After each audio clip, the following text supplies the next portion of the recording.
Yeah,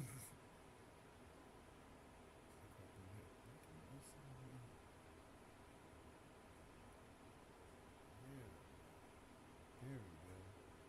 Shit, I can see it moving. Oh, shit.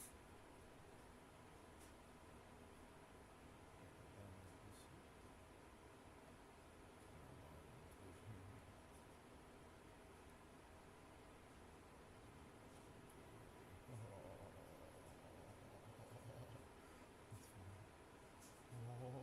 this shit. Oh, no! 16.5 decibels. That's cool. What's this do? La la la la la la la la. No! Oh, that's crazy. Gives you levels. I'm so goofy. That's fine. There's no music. There's no music. That's cool for me.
Say, what was his tolerances?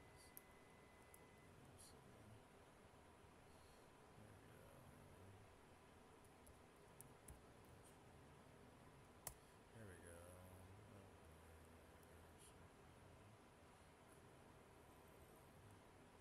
Just snap right in there. Clap, clap. Get back. Inside tolerance. That's a connection.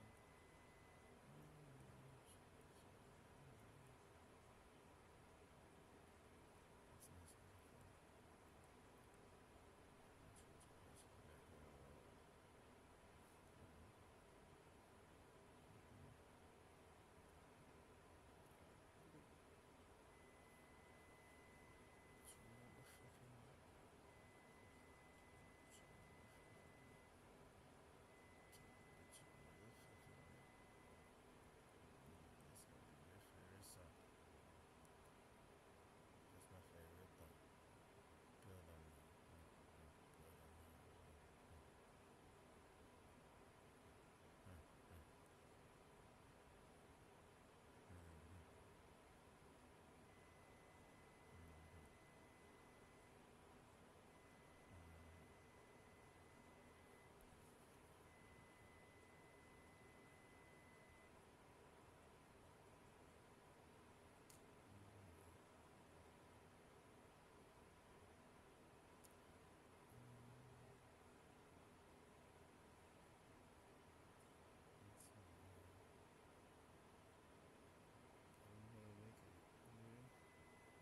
It's done. How long has it been done? I didn't even hear it.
This isn't fire. It's 600 watts of high voltage plasma.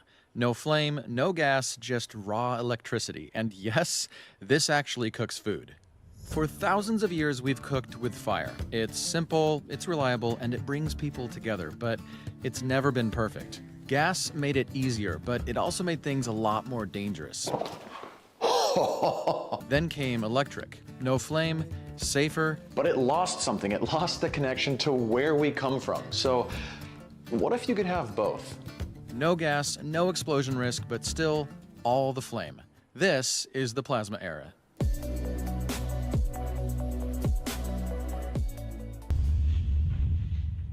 There is something to be said about embracing the future without forgetting where exactly we come from. I mean, it's not necessarily up for debate that cooking with flame is more visually stimulating, and it also gives a really unique taste.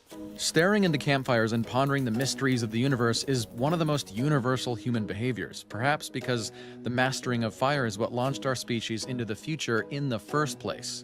That is exactly why I set out to build a portable plasma stove that bridges the past with the future. The heat of 6,000-degree plasma rechargeable with solar. This would be a deceptively hard task for a variety of reasons, but it was worth a shot. After digging around and researching the idea a bit, I found a couple companies in Singapore and China who have been selling commercial plasma stoves for only a couple of years. It's new tech, plus I didn't find a single example of a cordless plasma stove. This was a research-heavy build, and I used this video's sponsor to keep track of it all. Opera is a fast AI-enhanced browser for those of us who just like to be efficient with our time. You know, students, digital professionals, those of us who spend a lot of time online, it's for us. Let's say I'm researching the concept of plasma stoves, and I land on this cool page from smithcucina.com. Opera AI, which is neatly built in, can quickly analyze and summarize documents or files, such as articles or essays like this one. It can also analyze the sources of what you're reading. For this study from IJPest, I told it to list the quoted sources from largest organization to smallest. Now, we can all agree when you have too many tabs open, it's basically a headache. It's hard to keep it organized. So Opera has a cool feature called Tab Islands, allowing you to group tabs based on theme, project, or context. And you can hover over your tab island to name it or even color it. Here I've got commercial plasma stoves, scientific studies, and the third group of tabs is travel, because I love to travel. Expanding and collapsing tab islands is also pretty helpful. And when it comes to your tabs, another handy feature is tab traces. These underscores keep track of viewing order. With the darker the underscore, the more recently you visited the tab. Oh, but the split screen feature, that's the coolest. Want to view or compare 3 to 4 pages at once? Just drag your tabs on screen and choose between vertical, horizontal, or grid layouts to make better use of your space. And it's free to download using the link in the description or in the top pinned comment. Thank you to Opera for sponsoring this video. On to the plasma stove. First things first, is this idea even plausible using battery power? Well, I'm in no shortage of high voltage supplies, or driving circuits for that matter, and with a couple kitchen essentials, I can test that. Here's what I want to see. How long will it take a flyback pumping out 100 watts of plasma to boil 50 mils of water? So here's the setup for testing. It's a bit chaotic, but really simple.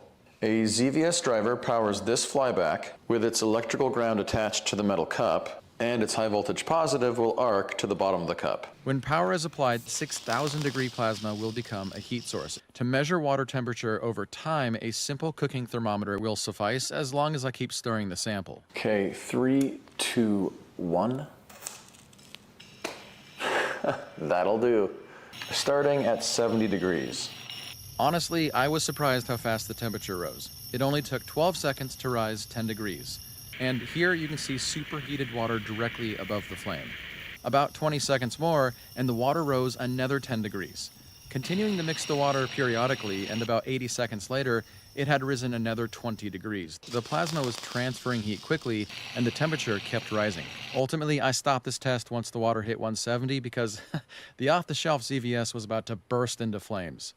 Rudimentary test, but clearly plasma heating holds some serious potential. And considering I recorded temperature data over time, and I know it consumed 130 watts of power, it's easy to quantify the performance data.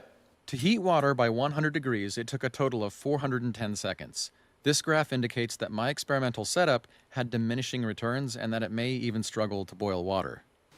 At least using a single plasma source. Now for heat efficiency. 50 mils of water requires 11.6 kilojoules of energy to climb 100 degrees, and I provided 130 watts for 410 seconds. Taking into account 10% energy loss from the ZVS and a 25% loss in the flyback, a total of 36 kilojoules went into heating that water. 11.6 divided by 36 equals 32% efficiency. Checking to see if this is a perfect or poor result, I cross-referenced with the Devil. Looks like my primitive setup was fairly inefficient, which is to be expected. This obviously means there's room for improvement, which is great. So I can start modeling up some stove designs to address that. 3D modeling has become my favorite part of every build. Using Onshape, I spent an evening exploring basic layouts, eventually settling on a battery-powered quad plasma source. It was an easy design which would have active cooling, but designing the layout of the electrodes on the top was a painful practice in visualization.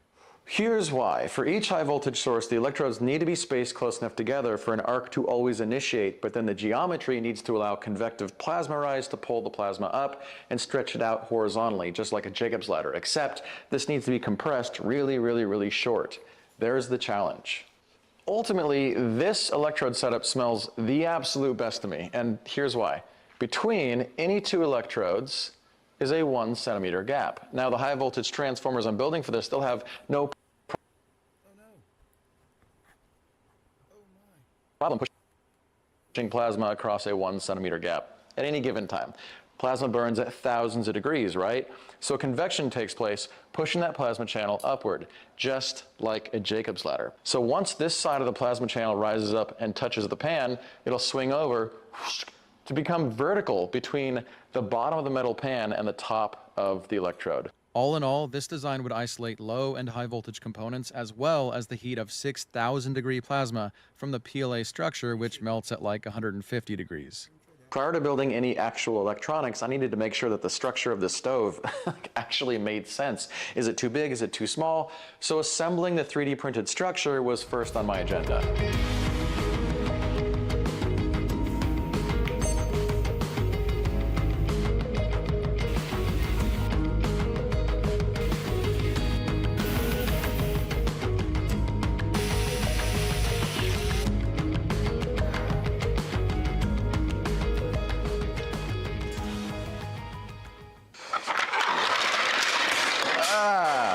Dear God, so many parts. Okay, so I've got 4 parts for the base, the midsection, and the top. Also supports for the midsection and supports for the top.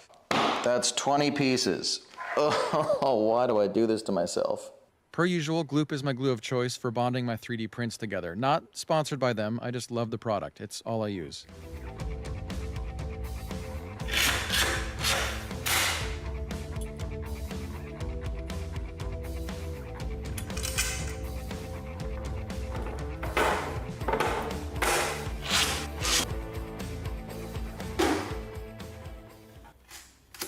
Only took a couple of minutes, but here's the shell of the stove. A little bit bigger than I thought it would be, but it's structurally really rigid and only weighs a couple of pounds. And check this out. Pan sits on top, high voltage electronics in the blue, and low voltage in the green. The whole thing is prepped and ready for those electronics, so that's what I build next. Starting with the high voltage sources, I modeled up 4 miniature flyback transformers and shot them over to my resin printer. It is always entertaining to see these Formlab resin printers at work. UV cured resin also has serious advantages for high voltage builds, and in clear, it's just so sexy. These turned out nicely.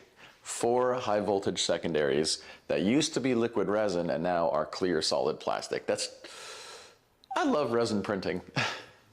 A quick cure in a UV oven, plus playing Ring Around the Rosie in an infinity mirror, and they were ready for winding. Usually I'd use a simple drill, but after a year of punishing myself with that torture, it was time for the Charizard of winding machines.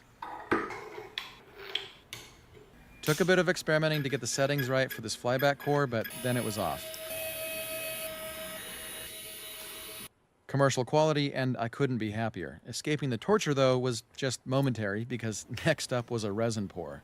If you're new to my channel, I consistently use resin to protect high voltage builds.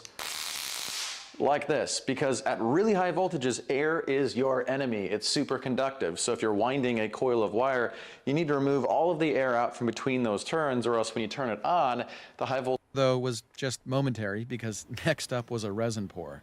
If you're new to my channel, I consistently use resin to protect high voltage builds. Like this, because at really high voltages, air is your enemy. It's super conductive. So if you're winding a coil of wire, you need to remove all of the air out from between those turns, or else when you turn it on, the high voltage will arc between the turns and the coil will just self-destruct.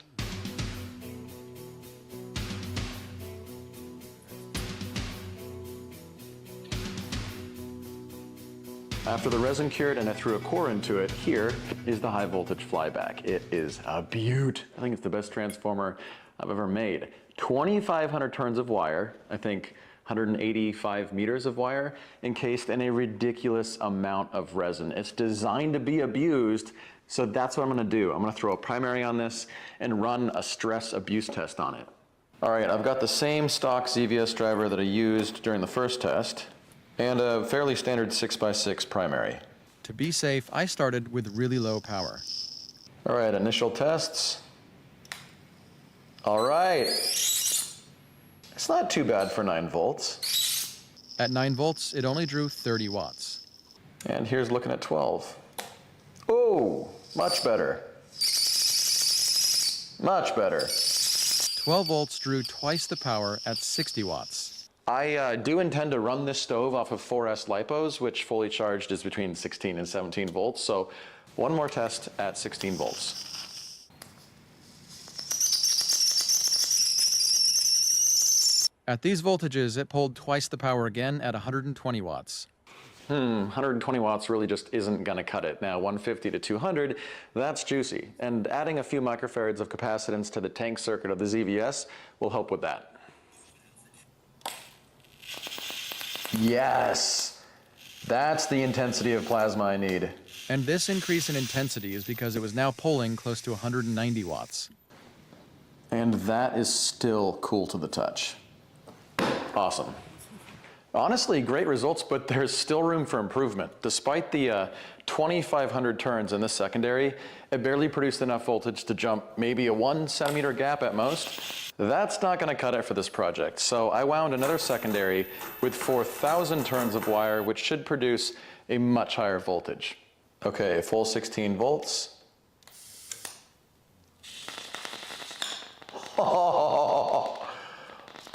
Oh my God, that's wild.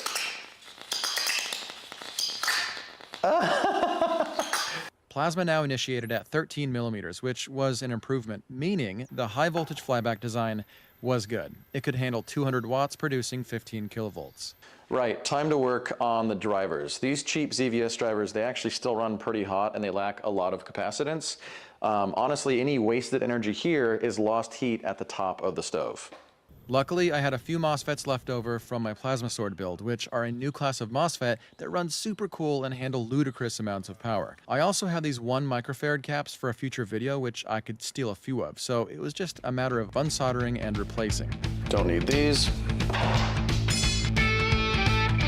At 32 kilohertz. Despite these both being designed to run really, really cool, they'll be running at full power for several minutes, so I'll be placing a high-powered fan mid-system to cool everything down.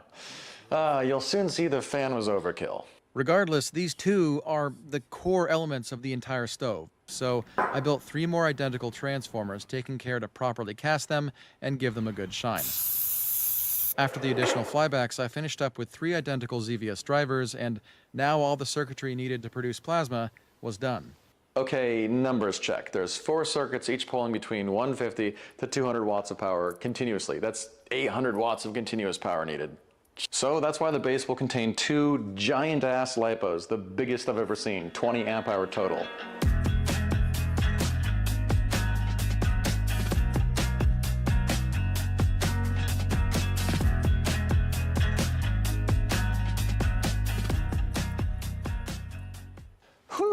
I finally finished wiring the base, and let me tell you, never again. This is an art piece I like to call The Headache. 22 wires holding the 2 levels together. Dear God. And before I go further, will the fan work as intended?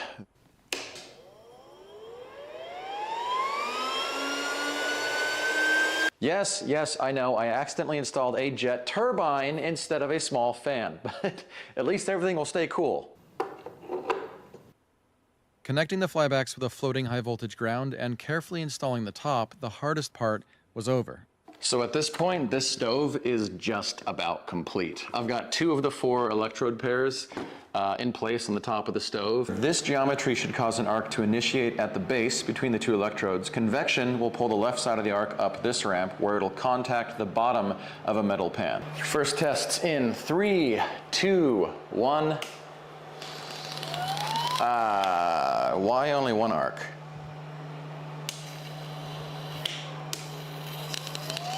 I mean, that looks great. It also climbed up to contact the pan as expected, which was such a reassuring feeling. But in the process of diagnosing why one transformer had 0 output, the stove chose smoky violence.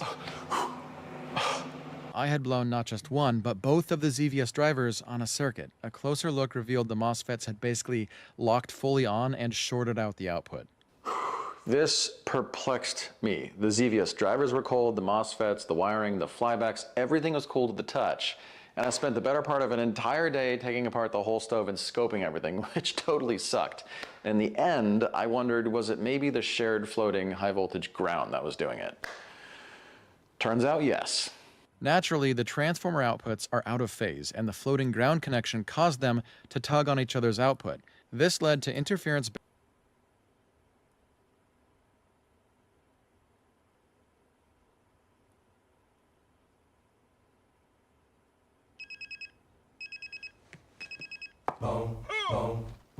Okay, so I'm just your standard, regular old, incredibly handsome, looks like right now.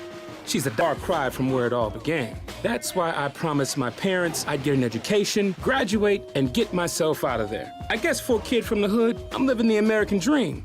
The only problem is, whatever American had this dream probably wasn't where I'm from.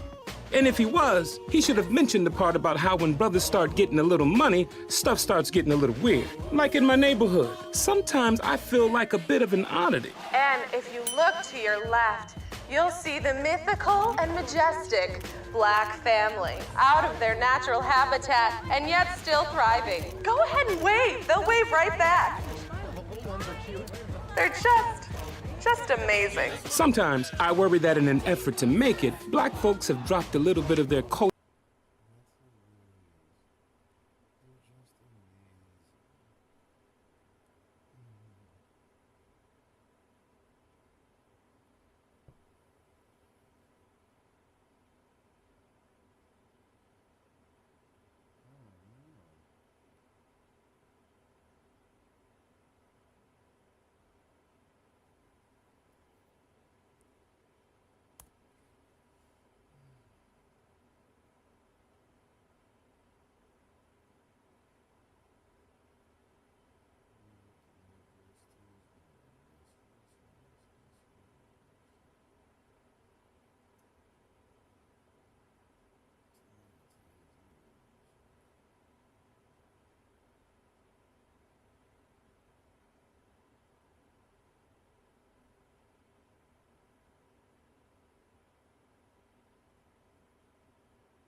I just saw something in Adobe that was saying that they were drawing for including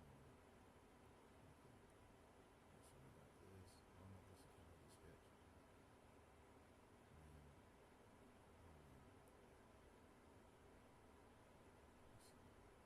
I need to rename these.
Stainless steel, steel. Yeah, bet. Cool. So I can change the actual materials, man. Will it give me a weight? Like so.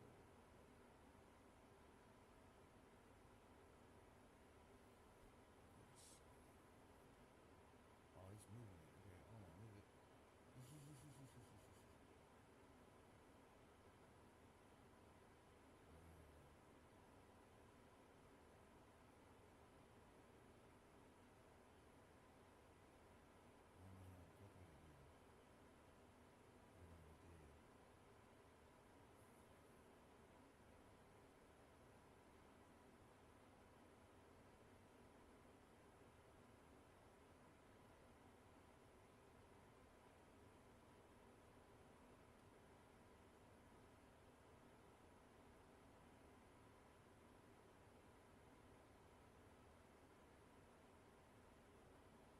Escape.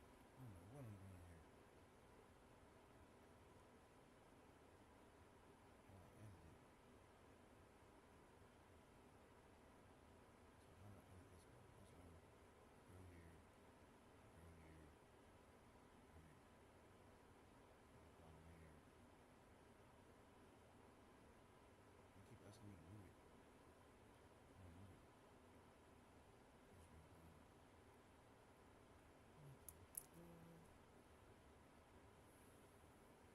Oh, broke it. Oh, I guess not.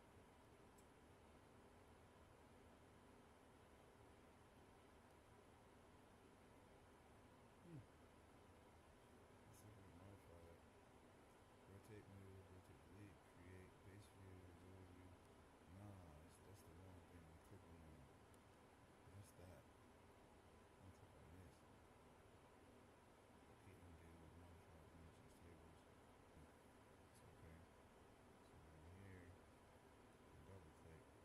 And can I add the mass of each part? And change stainless. Screw. Yeah, it sure does. And based on. Cool.